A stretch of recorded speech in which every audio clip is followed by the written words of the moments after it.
right, good morning, everybody. To anybody who's of the Western Christian tradition, I want to wish them a very happy holiday today as well. Merry Christmas to them.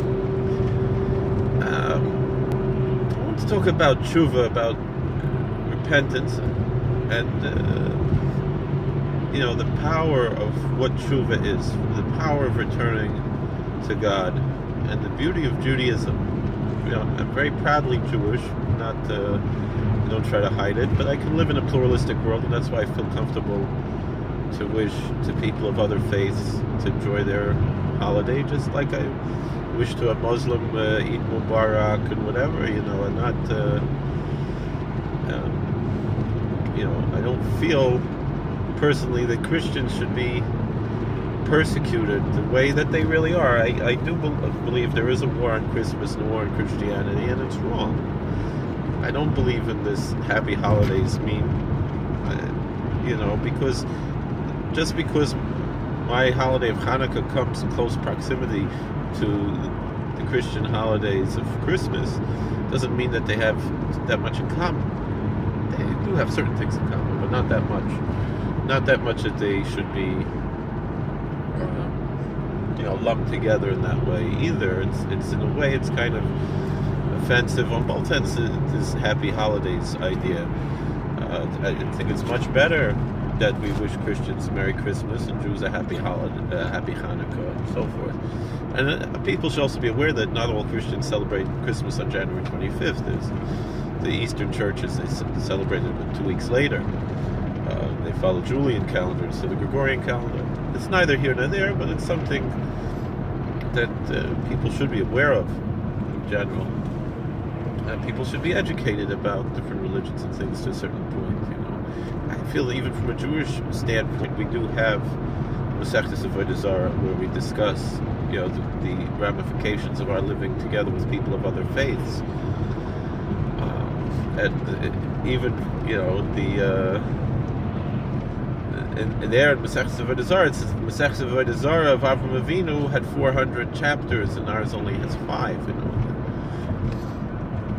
And it seems that it is something that changes through time, and it's not something that's stagnant. That's another thing that people, and that's kind of the point. What I want to bring out here is that people they like to assume that whatever is in the Talmud is somehow canonical. Only things that are canonical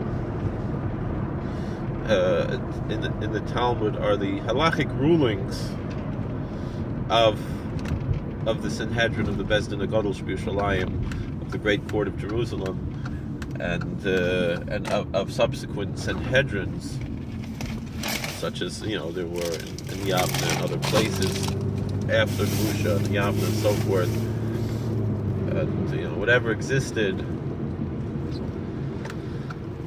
under the rule of the Sanhedrin. When it was a valid Sanhedrin, there were times in history when the Sanhedrin was not valid, which people should be aware of as well. But although it would seem that certain rulings sometimes, and there was also, sometimes there were simultaneous Sanhedrins.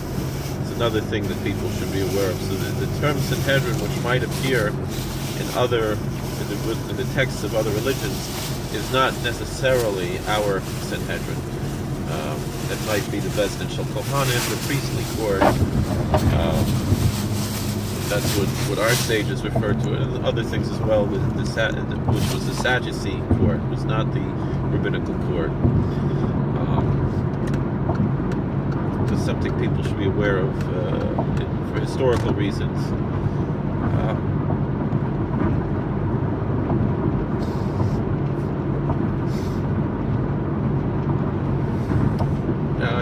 I wanted to discuss some of the ideas as far as Teshuvah, repentance, because of things that have been going on recently within my own life that I wanted to discuss. And I want to bring it also in the context of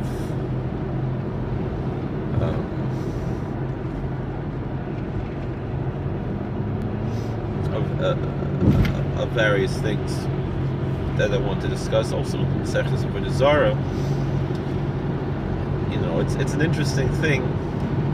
You hear every now and then people discuss the pagan roots of Christmas. I remember on The Simpsons, they had a little vignette in the early episodes talking about April Fool's Day, where Lisa tells the story of how April Fool's Day came to be. It's not exactly accurate, but it's similar. And so Lisa, she says, like Halloween, Christmas, and Valentine's Day, we can thank the early pagans for April Fool's Day. And then Homer says, oh, God bless those pagans. And then at the end, after Lisa tells the story, Homer says, and that's the story of April Fool's Day. And she's like, Dad, I told the story, whatever. All right, we'll put that aside. So it's a brilliant show, especially the early Simpsons. And the Simpsons now, it's not that bad. I don't watch very many other shows. I really don't watch anything else. Like Mystery Science Theater 3000, and old movies, and old TV shows, but not these things. And I don't watch that much. I watch a lot of YouTube sometimes. But it actually, according to the Jewish tradition, goes much earlier. Actually, it was the first holiday, in a certain sense, other than Shabbos, was December 25th. According to, meaning the pagan roots of Christmas actually date back to Adam and to monotheistic roots, according to Jewish tradition. We can argue whether or not this tradition is valid, but it's an interesting idea that the rabbis taught such a thing, and it's worthwhile to note. And I would venture to say that the fact that the rabbis teach such a thing is noteworthy enough that when they, meaning from the context that they're speaking, it seems that they're indicating that this is something that they believe to be historically true, to a certain extent, and not a myth or a legend that has no historic truth to it, which some of the midrashim are, but this is pretty obvious that this is something that, from the context, the rabbis seem to understand it to be authentic in some manner. And the story goes was that Adam, we know he committed the first sin, the original sin. Of course, the Jewish concept of original sin is different than the Christian concept of original sin.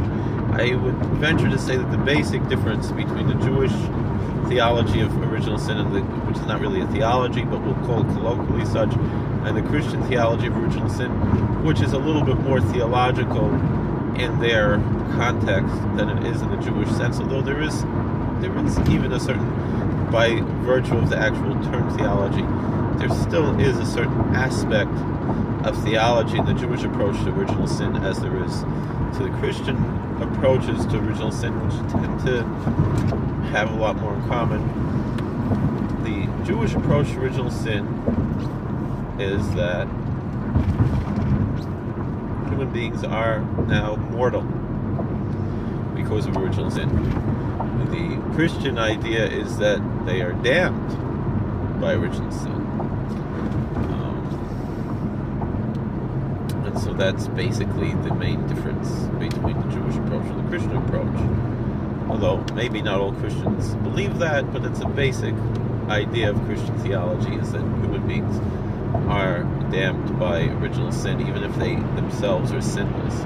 Whereas the Jewish approach would be, like we say, that human beings are mortal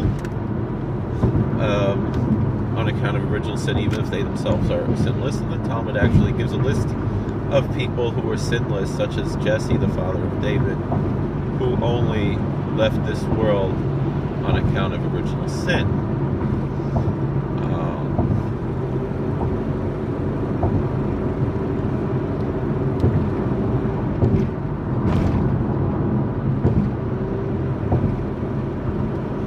Now, Adam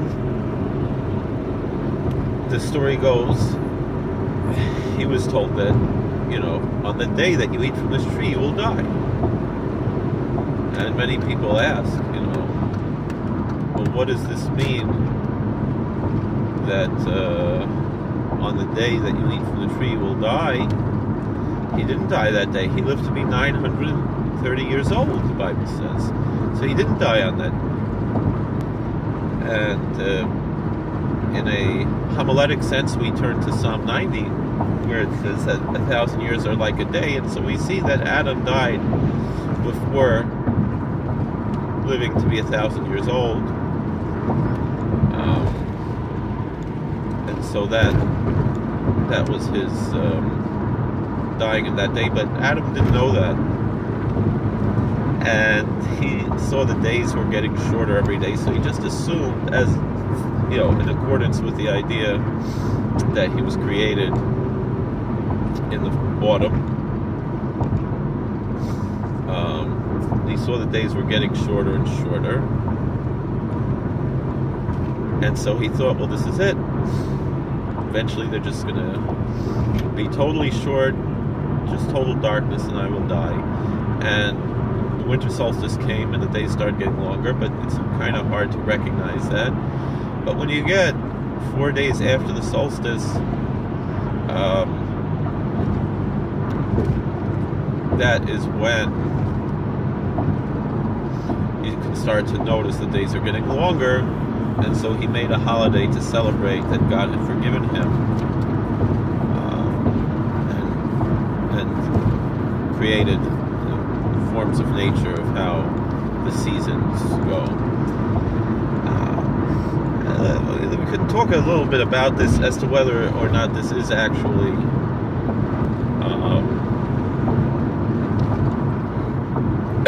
historical, because there are other midrashim that seem to indicate, based on scripture, that Antedelluvian Earth did not have the changes in seasons that modern Earth has.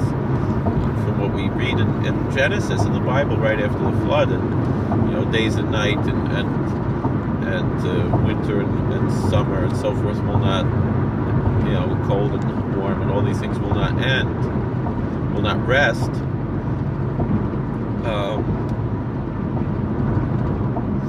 Some people might understand that to mean that in the antediluvian world it was constantly summer, and perhaps even we could put a little bit of a scientific spin on it, that there are even scientific points, things that point to the idea that a asteroid hit the North Pole.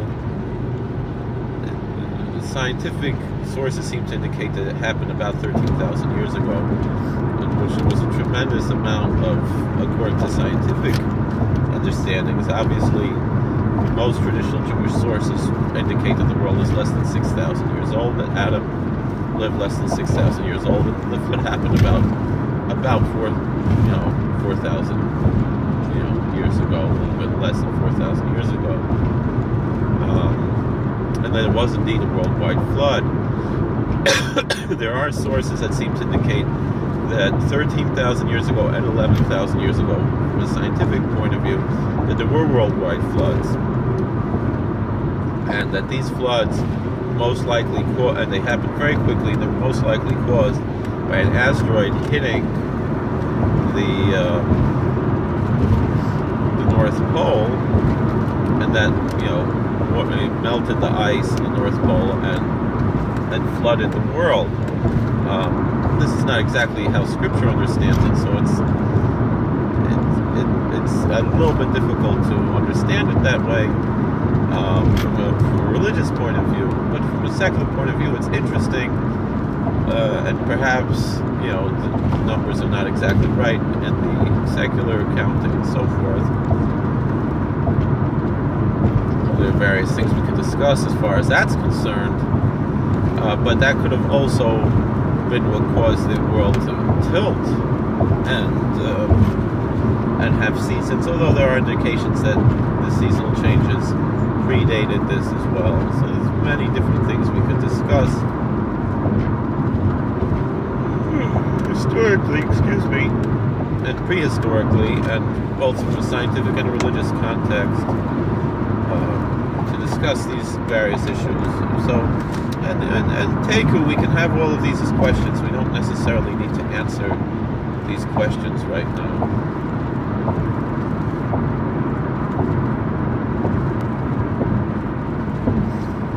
So we'll go back to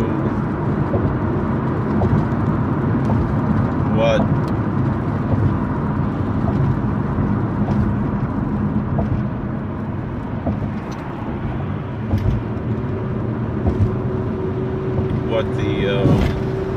what we were talking about for practical purposes in our own lives, as far as teshuvah, as far as repentance.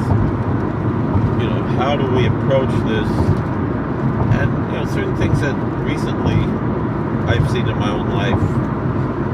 I had somebody point out to me that somebody brought up something somewhere on Twitter about things that I'd done in my past, and I made videos about this already that I've since been working very hard to do teshuvah for it. And I hope it's a life lesson that I can help other people struggle with these things, not to make the same mistakes, although I've caused others to sin as well in these areas, and I feel really bad about it. And so, someone said that they're surprised it hasn't yet become a scandal. I mean, there's differences between the sins I committed, which I admit are horrible sins, and certain other things. There's no victimization or anything, nothing illegal, but I still feel bad for it because it violated, at the very least, certain halachas. Maybe not in the most severe, harshest way, but in certain more lenient ways. But still, it's a sin, and that's part of life.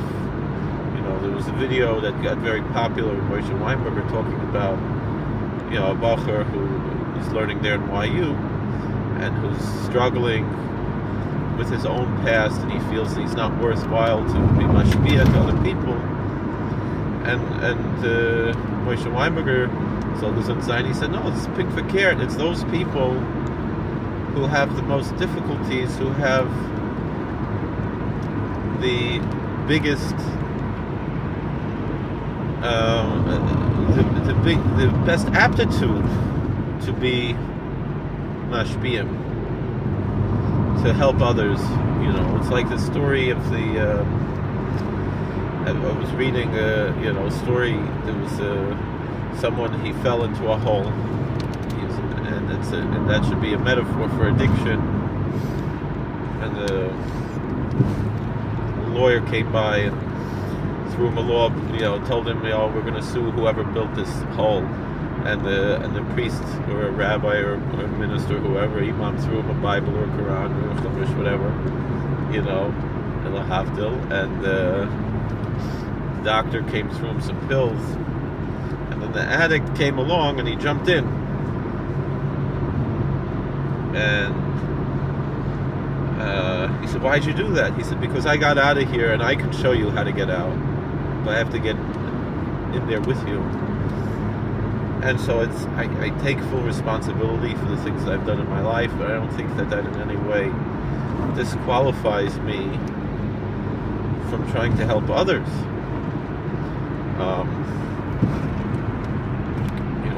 But I take full responsibility, and also other people who are involved and so forth.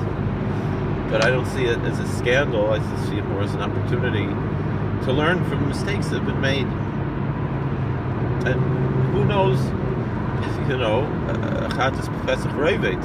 those mistakes could happen again. People are people. Human beings are imperfect. When you learn the Ishbitzer Torahs, which are controversial, albeit it's true, although the Ishbitzer Hasidim and subsequent Radziner Hasidim were, by and large, extremely, and still are to today, extremely orthoprax in their approach. But nonetheless, it's a lesson to say whatever happened in the past, that was predestined. It's quite different than the Calvinist approach to predestination, which predestines people to be saved or damned. The Ishbitzer approach to predestination really, in a way, predestines us all to be saved, in a colloquial sense. As long as we embrace the fact and humble ourselves before God and recognize that whatever mistakes we made in the past, God takes a certain level of responsibility. There are different Svarim. In the Svarim Kedoshim, there's big discussions about the question of Yerushalayim and of Hakol B'dei Shemayim Chutz Yerushalayim or Af Yerushalayim. Obviously, Chazal say Chutz Yerushalayim and Sinum Pachim, and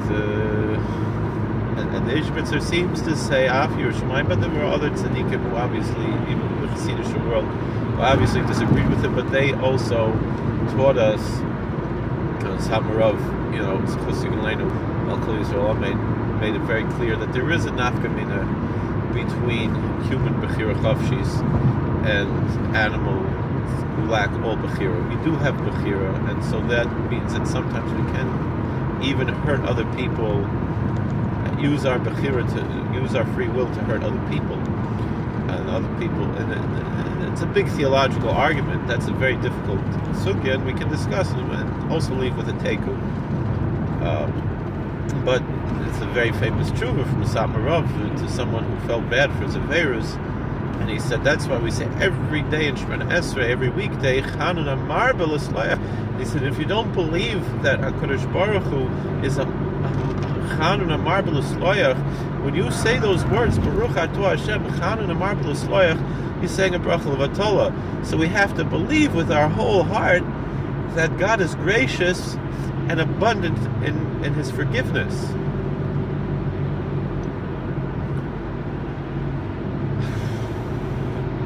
And that being said, we know very well as the Mishnah says, you don't say to a ger Zechor Ma'asecha Rishonim.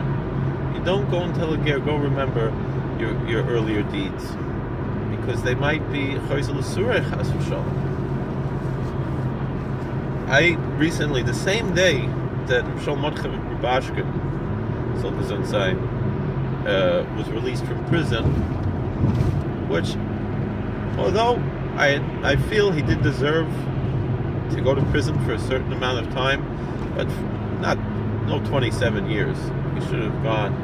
Even 8 years was maybe too much.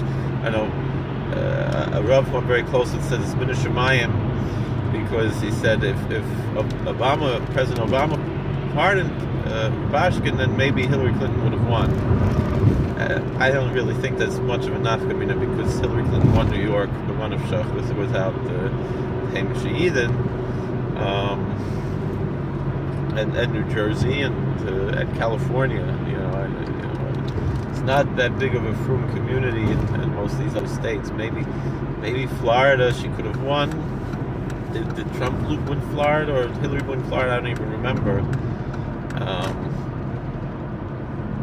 But so Rav Hamkoso said, it's been a Shemayim that Rubashkin should sit an extra year to make sure that Trump should become president. So, but anyway, still, I do feel it was appropriate for there to be simcha, and it's also beautiful to see the achdus of Klal Yisrael, and hopefully it should be a Musar Haskel.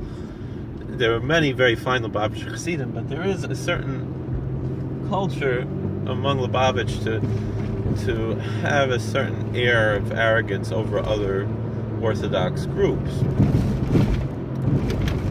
and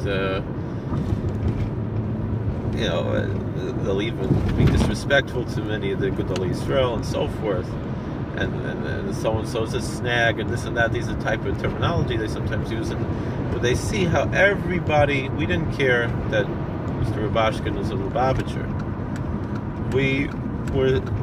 It was another Yid. He had a simcha, and we were mishtatif in the simcha, the whole Klal Yisrael, and we love the Lubavitchers just like we love everybody else. you know. So that's I hope Lubavitch sees this. They see how in Williamsburg and in Monroe and in Lakewood and in places that you would never imagine should be besimcha, that they would assume would not be mishtatif in their simcha. We're mishtatif in their simcha, and it's a big Musar Haskell. Also, Mr. Rabashkin has shaykhs to other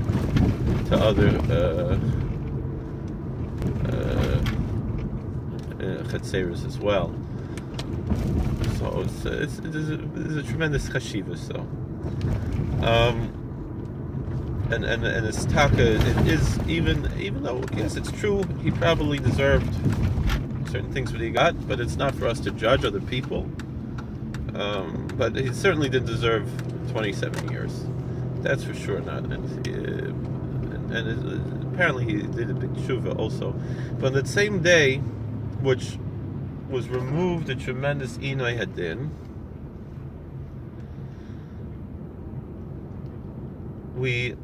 I was mishtatef in removing a tremendous Inay Hadin.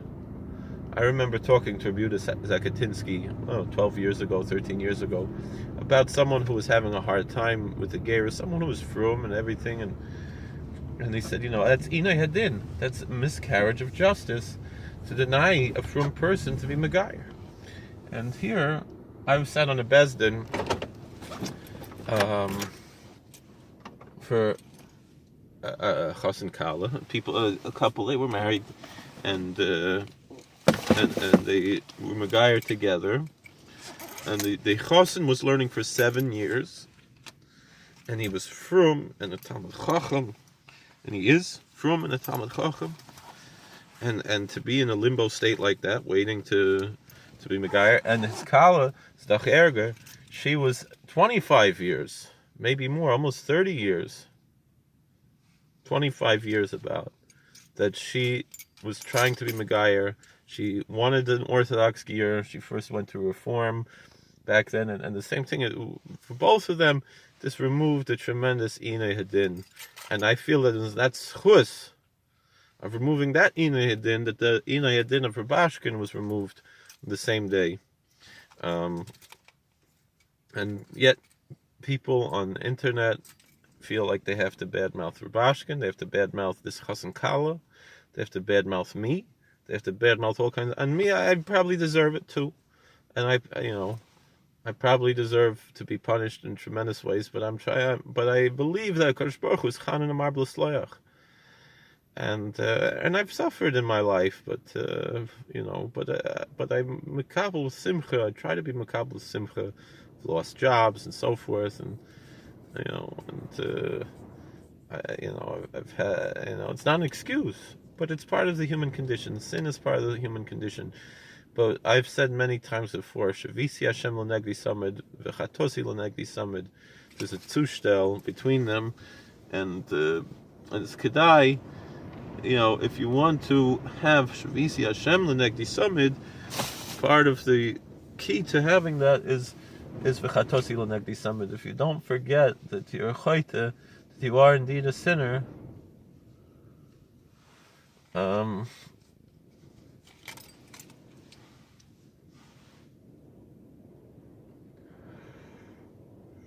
you deserve to be punished, and I deserve to be punished. We all deserve, but HaKadosh Baruch Hu is Chanan Amar B'Sloach. He's a Kel Rachem L'Chanun, Erchapayim V'Av Chesed. HaKadosh Baruch Hu is merciful and loving, and full of kindness and grace. And if we do tshuva, HaKadosh Baruch Hu is Chanun Hamar B'Sloach. He's gracious and abundant in his pardon and forgiveness. So too, we should also be so forgiving, and not try to attack people. It's what do you get out of it? What do you get out of a finer Talmud Chochem, this young chassan, and the people are attacking him, bringing up, saying Zechor Ma'asecha Rishonim, like Yisro Patiel, they called him. what kind of, where's your derech eretz? Where's your sense of decency? To go and me, all right. I can take care of myself. I want to defend this chassan. To bring up that after people treated him so poorly, when all he wanted was Torah, and people treated him like garbage, and he still stayed strong. And all right, so he fell into a shtickle of vodazara things, and then he got himself up out of it. And people are, Zechor Masech Rishonim. What an avla! It's a disgusting, sick thing to do. That's not Yiddish. That's a tremendous, tremendous sin to bring up this scares